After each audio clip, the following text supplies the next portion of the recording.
Committee report सागर करो। Committee report सागर करो। Committee report उजागर करो। युक्ति का मार्ग प्रशस्त करो। युक्ति का मार्ग प्रशस्त करो। युक्ति का मार्ग प्रशस्त करो। टीटी 2011 जिंदाबाद जिंदाबाद बीएटीटी 2011 जिंदाबाद जिंदाबाद। नमस्कार, आप देख रहे हैं सी न्यूज भारत और मैं हूं आपके साथ ज्योति अरोरा। राजधानी लखनऊ के इको गार्डन में पिछले कई दिनों से धरना दे रहे बीएड टेट 2011 के क्वालिफाइड अभ्यर्थियों ने शनिवार को बेसिक शिक्षा विभाग सहित उत्तर प्रदेश सरकार को चेतावनी दी है कि यदि इस मामले का निस्तारण नहीं किया गया तो वर्ष 2011 के बीएड टेट अभ्यर्थियों द्वारा एक बड़ा आंदोलन छेड़ दिया जाएगा। आइए इको गार्डन से देखते हैं हमारे सी न्यूज संवाददाता उमेश विश्वकर्मा की ये खास रिपोर्ट। जैसा कि आप देख रहे हैं, राजधानी लखनऊ के इको गार्डन में आज लगातार चौथे दिन शिक्षक पात्रता परीक्षा 2011 के क्वालिफाइड अभ्यर्थी यहाँ पे धरना दे रहे हैं, नौकरी की मांग कर रहे हैं। लगातार 10 वर्षों से इनकी लंबी लड़ाई चल रही है, किंतु इनको अभी तक न्याय नहीं मिला। इस 10 वर्षों के भीतर इन लोगों ने काफ़ी उतार चढ़ाव का सामना किया और काफ़ी कई धरना प्रदर्शन हुए। अधिकारियों से लेकर मंत्रियों तक इन लोगों ने दरवाज़ा खटखटाया, मुख्यमंत्री के दरवाजे पर न्याय की गुहार लगाई, किंतु अभी तक इनकी सुनवाई नहीं हुई। यही मुख्यमंत्री योगी आदित्यनाथ और डिप्टी सीएम केशव प्रसाद मौर्य कभी इन लोगों से वादा किए थे कि सरकार बनने के बाद आप लोगों की मांगें पूरी की जाएंगी। केशव प्रसाद मौर्य जी यहाँ तक कि इनके धरने में बैठे और बड़े बड़े वादे किए, किंतु अब सरकार का कार्यकाल पूरा होने वाला है और इनकी सुध ये लोग नहीं ले रहे हैं। आज आवाज़ इनकी इन पीड़ित अभ्यर्थियों की डिप्टी सीएम के कानों तक नहीं पहुंच रही है, न मुख्यमंत्री योगी आदित्यनाथ जी के कानों तक पहुंच रही है। ये लोग पीड़ित अपने हाल पर बेहाल हैं और लगातार मुख्यमंत्री जी के आदेश पर बनाई गई कमेटी की रिपोर्ट को सार्वजनिक किए जाने की मांग कर रहे हैं। इस समय हमारे साथ कुछ अभ्यर्थी हैं, इनसे हम बात करना चाहेंगे कि इस समय स्थिति क्या है। भैया इस समय तो यही स्थिति है कि बहुत बुरा हाल है हम लोग का। हम लोगों ने अपने जीवन के वो 10 साल व्यर्थ कर दिए, जिसमें एक आम बच्चा जो होता है जो बहुत ज़्यादा मतलब महत्वाकांक्षी होता है, जीवन में बहुत कुछ कर सकता है, लेकिन इस भर्ती के चक्कर में हम लोग की ज़िंदगी का भर्ता निकल गया। हम लोगों ने इस कंपटीशन को पास करने के लिए पहले बीएड किया, उस बीएड को करने के लिए हम लोगों ने कहाँ से पैसे का अरेंजमेंट किया, 2-2 लाख रुपये फ़ीस दी। आज से 10 साल पहले 2 लाख की कीमत आप समझ सकते हैं कि कैसे हम लोगों ने दी होगी। उसके लिए हम लोगों ने पढ़ाई का कंपटीशन बीट किया, काउंसलिंग में नाम आया। मैं लखनऊ में रहता हूँ, मैं मेरठ जाके मैंने बीएड किया। इतना मैंने स्ट्रगल किया इस उम्मीद में कि सरकार हमें कोई ना कोई नियुक्ति देगी, कोई ना कोई जॉब देगी, लेकिन बीएड टेट 2011 में आज 10 साल हो चले हैं।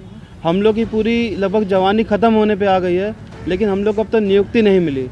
इस नियुक्ति को लेके माननीय मुख्यमंत्री योगी आदित्यनाथ जी के कहने पे एक कमेटी गठित की गई, जिसकी अध्यक्षता माननीय उप मुख्यमंत्री दिनेश शर्मा जी को दी गई थी। लेकिन आज करीब 3 साल होने जा रहा है, उस कमेटी की रिपोर्ट को आज तक सार्वजनिक नहीं किया गया। अरे हमको कि इतना बता दें कि उस कमेटी में क्या लिखा है, ताकि हम अपने आगे का जीवन देख लें। हम तो यही चाहते हैं कि आपने उस कमेटी में हमारे बीएड टेट 2011 के लिए कुछ ना कुछ अच्छा जरूर लिखा होगा, क्योंकि हम लोग योग्य हैं। आज 10 साल होने जा रहे हैं, पूरी हम लोग की ज़िंदगी कट गई इसमें, लेकिन आज तक हम लोग को नियुक्ति नहीं मिली। इसीलिए बस भाजपा सरकार से हमारी हाथ जोड़ के विनती है कि हमारे इस कमेटी रिपोर्ट को सार्वजनिक करें और हमें कुछ ना कुछ जरूर दें, ताकि हम अपना जीवन यापन आगे सही से कर पाएँ। 10 साल की लंबी लड़ाई, बड़ी लंबा समय आप लोगों ने व्यतीत कर दिया है अपने अधिकारों की लड़ाई लड़ते लड़ते। अब क्या आप लोगों ने सोचा है? अब तो सरकार का समय भी पूरा होने वाला है। देखिए, सबसे बड़ी बात यह है कि आज हम लोग 3 साल से लगातार, ये 4 साल मान लीजिए, 4 साल से लगातार धरना प्रदर्शन कर रहे हैं। माननीय सुप्रीम कोर्ट ने हम लोगों के लिए 3-3 ऑर्डर दिए। 2 सरकारें चली गई, तीसरी सरकार ये ऐसी है भाजपा की, जिन्होंने हम लोगों से वादे किए थे कि नहीं, हमारी सरकार बनने पे हम आप लोगों का कल्याण करेंगे। हम लोगों ने उनके बातों का पूरा विश्वास किया, पूरा समर्थन किया। उसके बाद कभी भी अराजकता या कुछ इस तरह का शांतिपूर्ण प्रदर्शन करके जब भी कहा कि आप लोगों का काम हम करेंगे, आप लोग जाइए, हम लोग चले गए। लेकिन केवल आश्वासन के सहारे हम लोग अभी तक, जबकि सरकार को सरकार का कार्यकाल बीतने में मात्र 6 महीने बचे हुए हैं। हो सकता है कि दिसंबर में सुनाई पड़ रहा आचार संहिता भी लग जाएगी, फरवरी में चुनाव भी हो जाएंगे। इसके पहले सरकार हम लोगों को नियुक्त इसलिए करे क्योंकि सरकार ने हम लोगों के लिए 25 जून 2018 को जो कमेटी बनाई थी, माननीय दिनेश शर्मा जी की अध्यक्षता में कमेटी बनाई। उस कमेटी में हम लोगों को यही बताया गया था कि ये कमेटी आप लोगों के लिए बनाई जा रही है, जिसमें कि बीएड टीईटी के सारे मामलों का समाधान किया जाएगा। समाधान से उद्देश्य ये था कि जो कोर्ट के मामले हैं, जो भी अभी तक निर्णीत नहीं हुए, जो मतलब आदेश हुए हैं, उनको हम पूरी उदारता के साथ आप लोगों के पक्ष में कि आप लोगों को रोज़गार मिल सके देखेंगे कि आप लोग करेंगे। उसके लिए 45 दिन का समय लिया इन्होंने। इनकी बात को मान करके इनके अधिकारियों द्वारा एडीएम प्रशासन हम लोगों का धरना स्थगित करवाने आए थे। उस विश्वास में हम लोग यहाँ से चले गए। 45 दिन का वेट करते रहे। 45 दिन बाद हमारी कमेटी रिपोर्ट नहीं आई। हम लोगों ने वहाँ पे परसू करना शुरू किया। परसू करने में मेरी खुद की मुख्यमंत्री से 6 मुलाकातें हुई, केवल इसको परसू करते करते। मुख्यमंत्री जी ने सदैव भेज दिया दिनेश शर्मा जी के पास। दिनेश शर्मा जी केवल एक ही बात कहते थे कि हमने आपकी कमेटी रिपोर्ट को आप लोगों के पक्ष में करके मुख्यमंत्री जी के यहाँ भेज दिया। अंतिम मुलाकात कोरोना के पहले, कोरोना जब शुरुआत हुई उसके थोड़ा सा पहले हुई, तो उन्होंने कहा कि दिनेश शर्मा से समय ले लीजिए और हम दोनों लोग बैठ जाएं, आप लोग बैठ जाएं तो उसको समझ लीजिए। लेकिन संयोग से हमारा लोगों का दुर्भाग्य कहिए, कोई बात कहिए, कोरोना आ गया। कोरोना में सब कुछ बंद ही हो गया, उसमें कुछ नहीं हो पाया। उसके बाद फिर हम लोगों ने प्रयास किया दिनेश शर्मा जी से मिले जा करके।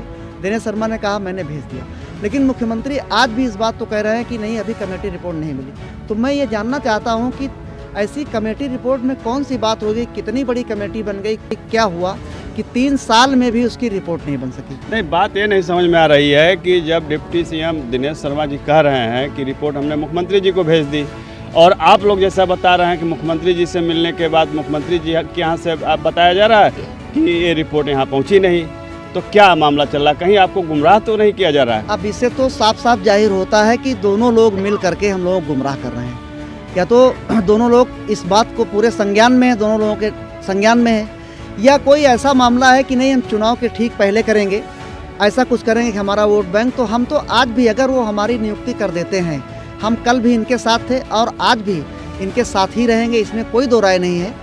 तो लेकिन कम से कम हम लोगों को हमारा जो अधिकार है, हम लोग इतने दिन से बेरोजगारी का दंश झेल रहे हैं। हमारे कितने साथी इस कोरोना काल में या उससे पहले, उनके माता पिता, उनके परिवार जो लोग देखना चाहते थे कि हमारा बेटा नौकरी करे, वो लोग चले गए। ये बिल्कुल, कितने बहुत लोगों ने अपनों को छोड़ दिया, अपनों से बिछड़ गए।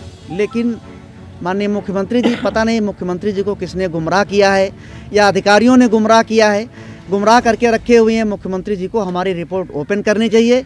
हम ये भी मानने को तैयार है, अगर हमारी रिपोर्ट हाँ में है तब भी हमें स्वीकार है, हमारी रिपोर्ट ना में है तब भी हमें स्वीकार। कम से कम हमको ये तो पता लग जाए कि नहीं, अब हमारे लिए वहाँ कुछ नहीं बचा है तो अपना रोज़गार कर सके। 45 साल की उम्र हो गई है मेरी। इस उम्र में अगर हम कुछ करेंगे नहीं तो अपने बच्चों का पालन पोषण कैसे करेंगे, अपने परिवार को कैसे चलाएंगे?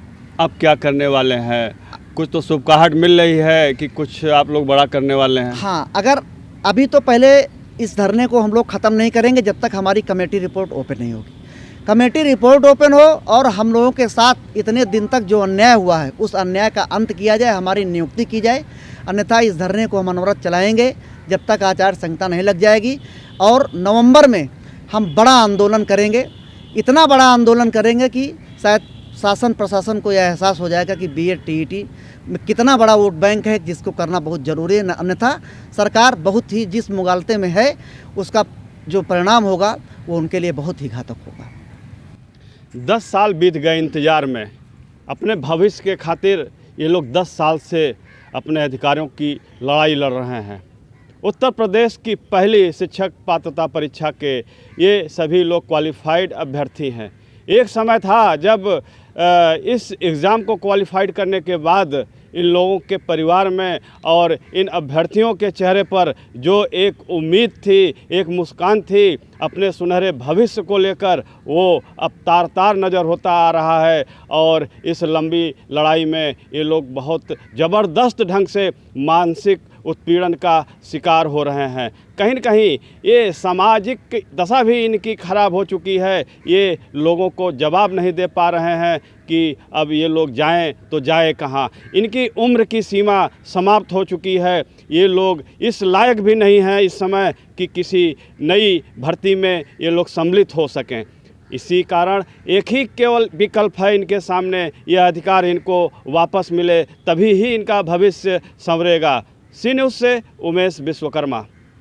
इस खास खबर में फिलहाल के लिए इतना ही। आप देखते रहिए सी न्यूज़ भारत।